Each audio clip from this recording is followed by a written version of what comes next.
آئی تھی فاطمہ الزہرا رضی اللہ خاتون جنت لاڈلی، آگے کہتی ہیں بابا کے پاس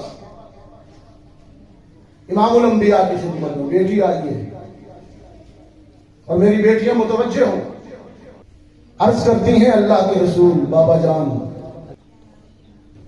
آپ نے پورے مدینے میں مال غنیمت تقسیم کیا، ایک کنیز اور ایک خادمہ، ایک نوکرانی گھر کے کام کاج میں تعاون کے لیے اور ہیلپ کے لیے بیٹی کو بھی دے دیجیے، میرا تعاون ہو جائے گا تھوڑا۔ والد جب امام الانبیاء جیسا ہو تو انداز تربیت ملاحظہ ہو، فرمایا فاطمہ نوکرانی یا کنیز یا خادمہ سے بہتر چیز نہ بتاؤں،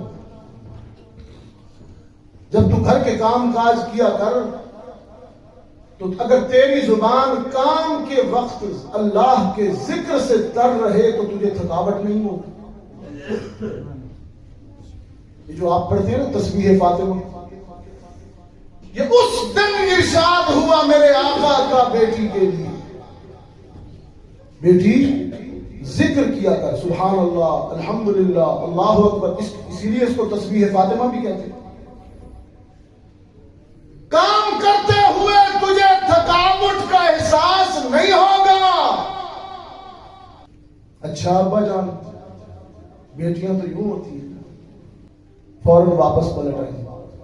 روایات میں آتا ہے اب فاطمہ الزہرا ہیں اور گھر کا کام کاج ہے اور حسن و حسین کی پرورش ہے اور اللہ کا ذکر ہے اور قرآن کی تلاوت ہے۔ اس زمانے میں چکی ہوا کرتی تھی گندم پیسنے کے لیے،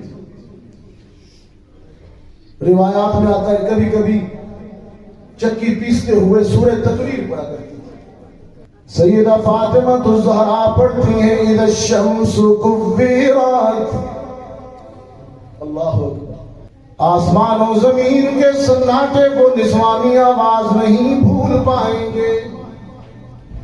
اذا الشمس کورت، ہاتھ چکی کے پاٹ پر ہے، گھر کا کام کاج بھی ہے اور زبان پر محمد کی بیٹی کے قرآن گونج رہا ہے۔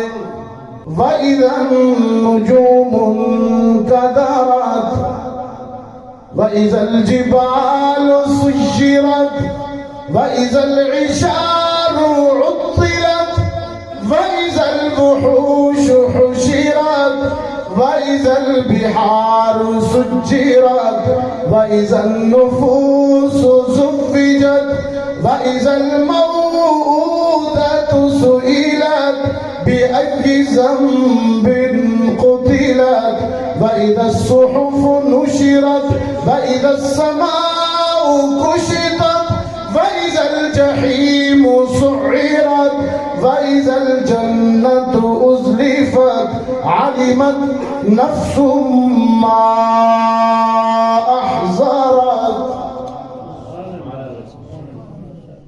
توبہ ٹیک سنگھ والو، ادب اقبال بھی چیخا ہے، اگرچہ فارسی ہے، قومی شاعر نے اس منظر صرف فاطمہ الزہرا کی آیات اقبال نے بھی اپنی شاعری میں کہی، ادب پر بردہ صبر و رضا،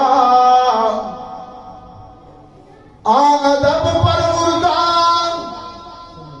صبر و رضا، آسیہ گرداں و لب قرآن سرا۔ ایک ہاتھ چکی چلا رہے ہیں فاطمہ کے اور ہونٹوں پہ قرآن گونج رہا ہے۔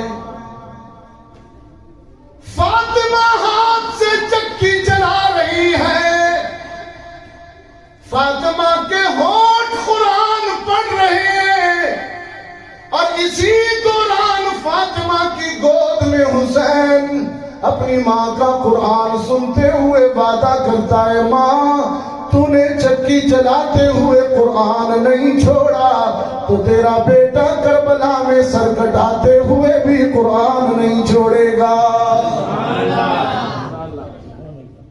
مائیں یوں ہاں تو اولاد یوں ہوا کرتی ہے۔ آج معاشرے کا بگاڑ اس لیے ہے کہ مغرب نے میری بنیاد پر ضرب لگائی ہے، میرے گھر میں گھسنے کی کوشش کی ہے۔ بنیادی ہدف ہے، اس کو باہر نکالو آزادی کے عنوان پر۔ وہ ایک دانا نے کہا تھا کہ ماں بہتر ہو تو قوم بہتر ہوتی ہے۔ میں شکر گزار ہوں ان دینی اداروں کا، امت کی طرف سے فرض کفایہ ادا کرتے ہیں میری بچیوں کی تربیت کے حوالے سے۔ یہاں پر ٹوبا ٹیکسنگ میں حضرت مولانا عتیق الرحمان صاحب اس ذمہ داری کو ادا کر رہی ہیں۔ بیٹیاں یوں ہوتی ہیں، خواتین یوں ہوتی ہیں،